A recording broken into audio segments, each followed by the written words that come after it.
ভারত সরকার যদি আওয়ামী লীগের কার্যক্রম পরিচালনার সুযোগ অব্যাহত রাখে তবে তা বাংলাদেশ ভারত দ্বিপক্ষীয় সম্পর্কে নেতিবাচক প্রভাব ফেলতে পারে বলে মন্তব্য করেছেন পররাষ্ট্র প্রতিমন্ত্রী শামা ওবায়েদ। বৃহস্পতিবার সাংবাদিকদের সঙ্গে আলাপে তিনি বলেন, নয়াদিল্লিতে একটি অনুষ্ঠানে শেখ হাসিনার ভার্চুয়াল অংশগ্রহণ নিয়ে বাংলাদেশের জনগণের অনুভূতি ভারতের বিবেচনায় নেওয়া উচিত। তিনি বলেন, কোনো রাজনৈতিক দলের কার্যক্রমের বিষয়ে সিদ্ধান্ত নেওয়া ভারতের নিজস্ব বিষয়, তবে প্রতিবেশী দেশের জনমতের প্রতিও গুরুত্ব দেওয়া উচিত।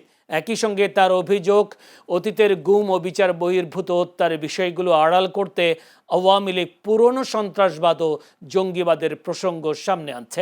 ব্রিক্স সম্মেলনে বাংলাদেশের অংশগ্রহণ প্রসঙ্গে তিনি বলেন, এই বিষয়ে সিদ্ধান্ত প্রধানমন্ত্রীর সফর সূচি অনুযায়ী নেওয়া হবে।